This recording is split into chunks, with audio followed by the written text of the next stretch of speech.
lu lagi gitu. Kalau dia mau mengurus anaknya. Yeah. Ya, What do you think about the sentence, "It takes a village to raise a child"? setuju. Setuju dalam artian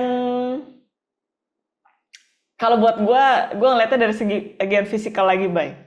Hmm. Karena gue merasa terbantu banget sih waktu ada momen-momen kayak kan mungkin sedikit background ya. Gue ngurus sekarang benar-benar cuma sendiri, jadi nggak ada sus ya.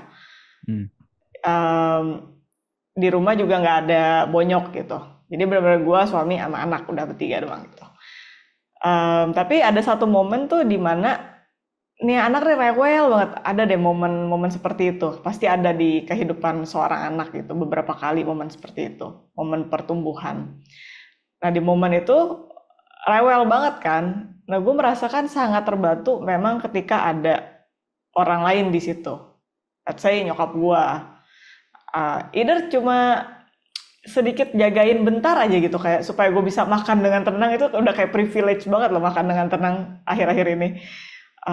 Jadi dari segi itunya gue setuju. Tapi kalau dari segi parenting ya atau membesarkan anak ya, mungkin bisa ditinjau kembali karena karena kalau misalkan it takes a village to raise a child gitu semuanya punya opinion, ya gue nggak tahu deh itu jadinya kayak gimana ya karena ya sekarang aja kalau misalkan nyokap masuk gitu ya dia memberikan opini ini kan udah beda gitu zamannya.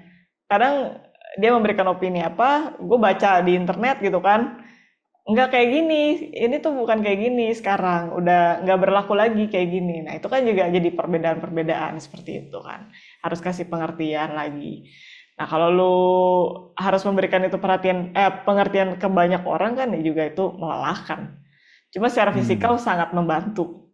Kalau lu Hmm. punya satu village buat ngebesarin anak. Hmm. Hmm. Ada pertimbangan ini nggak? Pertimbangan konkret dengan pakai sus atau nggak, ada sus atau nggak? Menurut gue itu pilihan ya, sama privilege sih kalau di gue. Karena Hmm. teman-teman gue kan banyak juga yang working moms gitu, dan gue mengerti yang tadi gue bilang itu ada momen-momen tertentu itu capek banget, dan kalau lu kerja kan ya nggak mungkin lu handle Nggak sendiri mungkin. gitu. Ya either lu titipin ke orang tua atau pakai sus gitu. Tapi menurut gue selalu pakai sus itu buat gue pribadi ya pilihan terakhir. Karena gue lebih prefer kalau misalkan gue nggak bisa handle sendiri, gue lebih prefer ke family gitu. Jadi either ke nyokap atau mertua. Karena ya lebih aman. Itu sih yang gue paling concern. Karena ya lu tau sendiri banyak cerita sekarang kalau sus ditinggal gitu sama anak lu. Ya ada aja kayak gitu kejadian-kejadian aneh lah. Hmm. Hmm. Hmm. Ya, Hmm. jadi itu sih yang paling gua concern sama ya gue pengennya ya membangun hubungan sama anak sedekat mungkin gitu. Hmm. Nggak pengen Hmm. jadi anak sus gitu istilahnya. Hmm. Hmm. Karena kan Hmm. banyak juga yang kayak gitu ya. Ya. Dan itu menurut gua pilihan sih. Lu bisa tetap bisa dekat juga sama anak lu dengan pakai sus Hmm. gitu. Ini tentang, ini belum datang masanya, tapi gue tetap tanya sama lu. Apakah lo akan memperbolehkan anak lo main iPad atau eh, Gadget gadget? Yes. boleh di usia tertentu. Berapa? Udah ada ini belum? Pikiran belum? Saat ini sih kayaknya gue mau hold dulu sampai 1 tahun sih. 1 tahun. Cuma nggak tahu deh, saya ingat gue yang gue pernah baca kayak 3 tahun sebaiknya tidak memegang gadget. Hmm. Setahu gue ya, saya ingat gue kalau salah nggak tahu deh. Maaf kalau salah. Tapi kalau gue pribadi pokoknya setahun dulu gue mau hold nggak ada gadget. Kenapa setahun? Karena 6 bulan kan baru mulai makan tuh, baru mulai ya bisa dibilang sedikit mandiri lah. Nah, gue pengen punya spare waktu gitu sampai dia setahun benar-benar fokus dengan dirinya sendiri dengan apa yang ada di depannya gitu tanpa terserap sama gadget. Dan kalaupun gua kasih gadget juga dilimitasi sih gue maunya dan benar-benar harus ada manfaatnya gitu gadgetnya tuh apa manfaatnya, bukan cuma kayak dia nontonin. Ada kan sekarang orang tua ya nggak tahu lah anaknya nonton apa gitu. Kadang-kadang anaknya bisa nge-scroll shorts gitu kan. Anjay.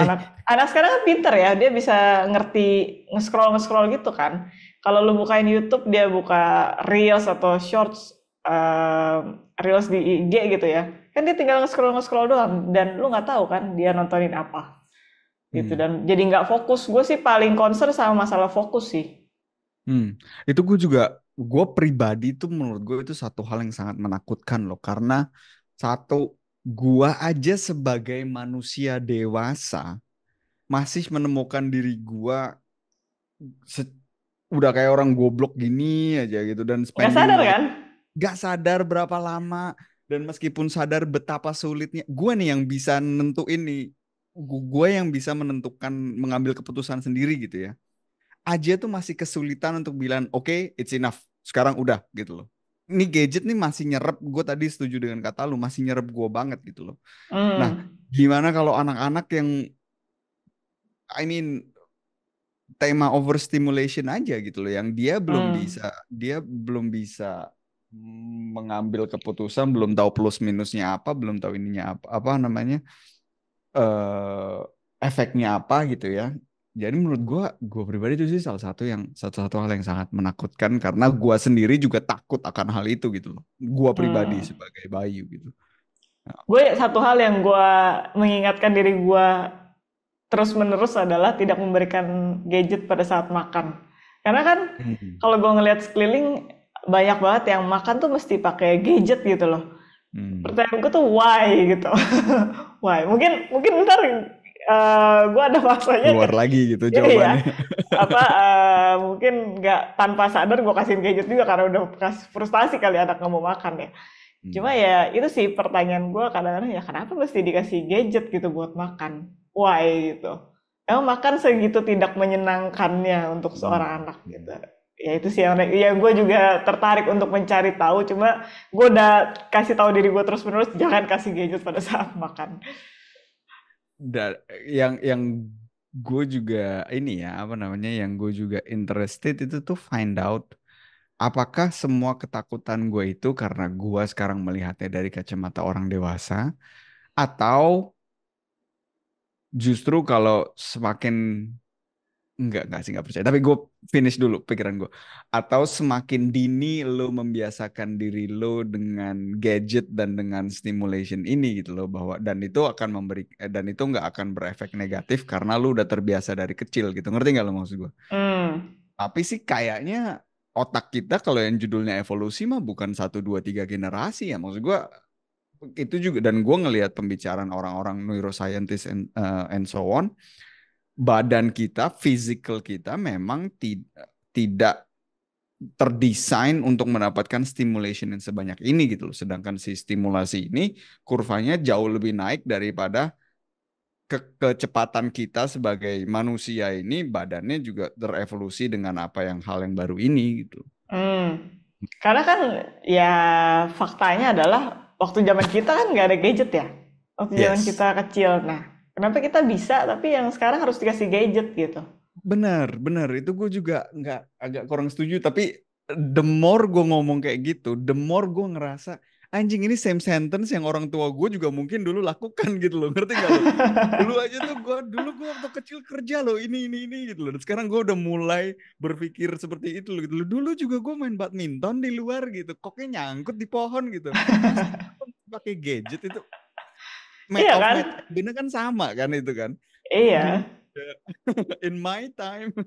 Iya, akhirnya keluar ya kata-kata itu dari kita ya. Iya keluar juga anjir kata-kata itu. Anjir Dulu itu gue zaman agak sedikit, papa. Ya. iya, gue agak sedikit belum belum bisa menerima itulah. Well, gue juga nggak tahu, gue belum masuk ke fase itu. And then ya itu dialah satu hal yang sangat interesting, dan again ya, probably ini juga yang abis ini gue akan nanya satu pertanyaan terakhir buat lo. But pikiran sebelumnya adalah mungkin ini juga yang dulu orang tua kita rasain, di mana dia mendapatkan sesuatu hal yang positif atau dia memiliki childhoodnya masing-masing, dan itulah yang diberikannya kepada kita. Nah, Hmm. sekarang kita kita dulu punya childhood yang sedemikian rupa, ada yang baik dan ada yang nggak baik gitu ya. Nah, salah satunya yang kita rasa sebagai baik, mungkin kita berdua setuju adalah kita dulu nggak punya gadget, and turns out just fine, right? Nah, sekarang kita melihat kalau anak-anak kecil main pakai gadget itu menjadi sesuatu hal yang dangerous atau kita label menjadi satu hal yang tidak baik, ya kan? What if konsep ini sama persis itu terjadi di orang tua kita? Ngerti nggak lo? Bahwa mereka ngelihat, Hmm. oh, gue digebukin itu adalah satu hal yang baik, let's say. Karena dengan begitu gue bisa menjadi manusia yang kokoh dan kuat, ya kan? Sehingga gue akan gebukin anak gue dengan intensi yang sama gitu loh. Karena dulu gue hasilnya baik gitu loh. What if that happens exactly the same frame dengan satu generasi di atas kita, yaitu orang tua kita. Dan Hmm. ini adalah bridging ke pertanyaan terakhir buat lo. Anjir, ini kenapa jadi interview satu arah gini, malah kerasa diinterogasi kan, karena gue emang banyak banget pertanyaan yang pengen gue tanyain ke lu. Anyway, pertanyaannya adalah, ada nggak perubahan atau the way lu ngelihat ke atas, meaning ke orang tua lu, setelah lu sekarang bisa ngelihat ke bawah for the last 2 months, bahwa sekarang lu ada anak lu gitu ya, ada Hmm. ada ada perbedaan nggak yang yang lu rasain gitu di saat lu ngelihat tentang Hmm. orang tua lu?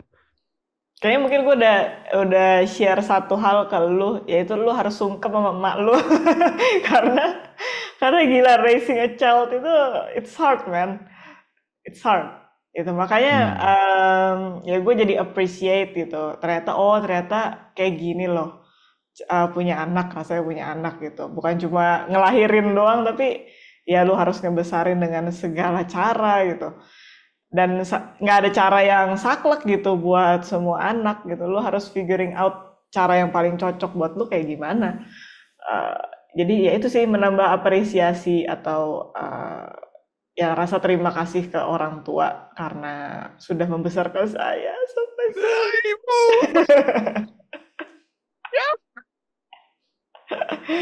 Iya, itu sih yang paling berasa itu. Karena ya mungkin bener, jadinya lu gak bakal merasakan itu sampai lu menjadi orang tua. Itu juga kalimat yang gue sebenarnya sama sekali tidak mau menerima lo, nggak gue mau terima lo, karena gue jenuh dengan kalimat itu. Karena sering mungkin dipakai dalam konotasi negatif kali ya. Tapi Gue sih dapatnya selalu dalam tema konteks konflik ya sama Bonyok ya. Jadi di saat gue lagi konflik kayak gitu, selalu, bukan sering, nggak selalu sih, but most of the times tuh kalimat terakhir adalah, nanti kalau kamu udah gede baru kamu tahu. Nanti kalau kamu udah jadi orang tua baru kamu tahu. Nanti kalau kamu jadi ini. Nah, iya, iya, iya, iya. karena gue nggak suka otoritas orangnya gitu loh. Semakin gue dikasih tahu nanti lu tahu bahwa gue ini bener, semakin gue nggak mau find out bahwa itu tuh bener gitu loh. Jadi Iya, ada iya, iya. lapisan ego yang kayak yang tadi gue bilang aja gitu. Anjing, jangan-jangan ternyata sebenarnya pikiran bahwa ini yang terbaik buat anak gue gitu ya. Sebenarnya ini udah mulai muncul nih ke permukaan gitu loh. Sentence yang sama, exactly the same sentence. Ini bajunya aja yang beda. Karena dipakai lebih sering buat kayak validasiin opini diri sendiri sih. Jadi Bener, bener. Kayaknya sih itu gitu loh. Jadi iya, gue iya, sih iya. bagaimananya gitu loh. Jadi bukan bukan quintessence, bukan esensinya gitu loh. Mungkin esensinya mereka bener, cuma cara memberikannya atau apa gitu tuh kurang kurang enak. Nggak tahu deh. Iya, iya, iya. Ya itu sih. Ya semoga sih nggak keluar dari mulut gua ya itu kata-kata itu tadi. Ntar ke anak gua. Ya, Ntar kalau lu udah gede. yes, yes, Eh, yes. cuma ada satu ini sih, Bay. Satu hal yang karena anak gua cowok, ada satu hal Hmm. yang Waduh, apa nih kok intronya karena anak gue cowok? iya, iya, karena anak gua cowok, ada satu perkataan kan yang sering dibilang bahwa anak cowok tuh nggak boleh nangis. Nah, itu tuh gue pengen bukan merubah sih, cuma lebih mindful menggunakannya kalaupun digunakan gitu. Karena Hmm. sampai sekarang juga kalau misalkan bonyok gua datang, kadang-kadang kalau nangis gitu ya, anak cowok nggak boleh nangis lah. Kalau nggak nangis dia ngapain? Ya kan, cuma bisa nangis loh. Nah, jadi itu sih. Masa gitu? Ya itu sih, itu yang gue pengen mungkin juga jembatani ke bonyok gitu. Dalam Hmm. arti apa gitu, bukan bukan artinya jadi cengeng atau cowok nggak boleh, ya nggak boleh mengungkapkan rasa sedihnya. Rasa sedih kan ya bisa diungkapkan dengan cara menangis juga gitu. Hmm, Ya hmm, itu hmm. sih, cuma Itu nanti ya. itu masuk ke kategori regulasi emosi yang tadi awal lu masukin nggak Iya, sih sebenarnya? iya, Ya iya. kan? Cuma kan kita yang mesti memberi pengertian kan, lu nangisnya kenapa gitu kan. Benar. Dan nggak setiap lu sedih lu harus menangis gitu. Ada cara yang Yes. lain kan. Yes, Iya, yes, yes. itu And sih. that's again, that's the word like emotional intelligence. Dan example yang barusan lo masukin ini mungkin juga menjadi salah satu apa ya, salah satu contoh juga di mana tadi lo bilang bahwa it does take a village to raise a child, but still I am the head of the I am the head of the family sebagai ibu dan sebagai ayah. Therefore gitu loh. Kalau di sini di Jerman tuh ngomongnya tuh kalau lo lagi masak tuh nggak kokinya tuh nggak boleh kebanyakan yang yang yang masak Iya, gitu loh yang iya, masak iya. bumbu gitu kalau nggak ntar nanti bakalan jadi amburadul gitu loh jadi harus Iya, ada satu iya. yang headnya dan I think for me uh, for me personally engkau gue tuh example yang ini example yang apa ya dia tuh nunjukin bahwa kalau kalau misalkan gue ke tempat kakak gue itu dia tuh kayak ngasih gua manual on how to act with their kid. Hmm. Tuh. Jadi dia mengkomunikasinya bukan ke anaknya tapi dia komunikasiin ke tamu-tamunya nih ya. Lu kalau di rumah gua atau lu kalau sama anak gua cara dalam tanda kutip cara mainnya tuh gini, manualnya tuh gini. Lu nggak boleh gini, nggak boleh gini. Awal-awalnya gua kesel Vin. Karena setiap kali gua ngapain gitu nggak boleh ini, nggak boleh ini, nggak boleh ini, nggak boleh ini gitu loh. Nah, Hmm. terus setelah beberapa momen gitu gue baru sadar oh ya well I mean he's doing his job as a dad like exactly like Hmm. they have a specific point of view bagaimana mereka mau raise anaknya and therefore lingkaran-lingkaran yang mereka atau orang-orang yang masuk ke lingkaran mereka juga harus support itu karena kalau enggak nanti anaknya yang bingung Iya, iya. Iya, ya benar banget. Ya pokoknya mindfulness tuh membantu banget sih dari segi itu. Karena kalau lu nggak mindful, lu juga nggak bakal punya plan itu kan. Dan yes eh, mindfulness itu juga penting banget di gua dalam nge-break banyak stereotip soal laki-laki gitu. hmm, hmm, Gue hmm. pengennya nanti juga, maksudnya setiap laki-laki atau setiap perempuan kan pasti ada role-nya di society gitu kan. Cuma yang gue pengen adalah dia mengerti kenapa ada role-role seperti itu. Jadi bukan cuma di doktrin, cowok tuh Hmm. bakal jadi kepala keluarga loh. Lu harus kerja keras loh, ntar lu harus menghidupi istri lu loh, kayak gitu loh. Yes, Jadi yes. ya pengertian dan komunikasi sih yang pengen gue bangun banget. Dan semoga nggak Hmm. keceplosan. Tapi ya nggak ada parents yang perfect kan. Jadi ya mungkin aja ada keceplosannya. Cuma again sekali lagi harus menerapkan mindfulness di kehidupan parenting ini. Dan pikiran dari gua terakhir Revin ya, yang gue juga mau share dalam tema keceplosan itu. I think, aiming to become that perfect parent jebakannya di situ. Dan Hmm. kita juga harus ingat yang kayak lu bilang bahwa kita juga manusia dan lu tahu sendiri juga itu cerita cerita bokap gua yang finally dia at one point dia come ke anak-anaknya dan bilang sorry gue salah gitu let's say Hmm. so I mean if for whatever reason things come out I think we also can come to our kids and say like sorry ya so Iya. not let that ego like like no no no oh, shit I did a mistake and then becoming how could you da, but then again open enough that sentence I want to share with you as well Hmm. dot Yes. Ya, gue excited sih buat years to come gitu, buat parenting. Dan mungkin at some point gue bakal berganti role di sini, gue yang interview lu dengan yes pengalaman lu sama anak lu. gile Yes. sip ya udah kalau gitu Vina thank you banget ya lu udah share buat share apa namanya share tentang pengalaman lu yang baru ini tentunya Yes. gua wish you all the best, wish you and the family all the best, and may your family is always mantul untuk apa ya, selalu diselimuti oleh cinta dan kasih sayang, dan Amin.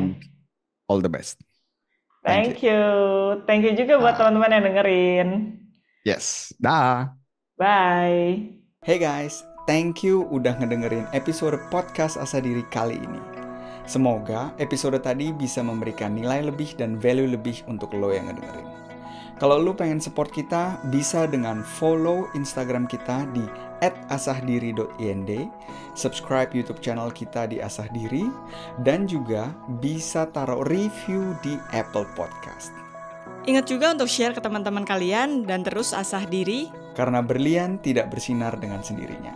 Sampai ketemu di episode selanjutnya.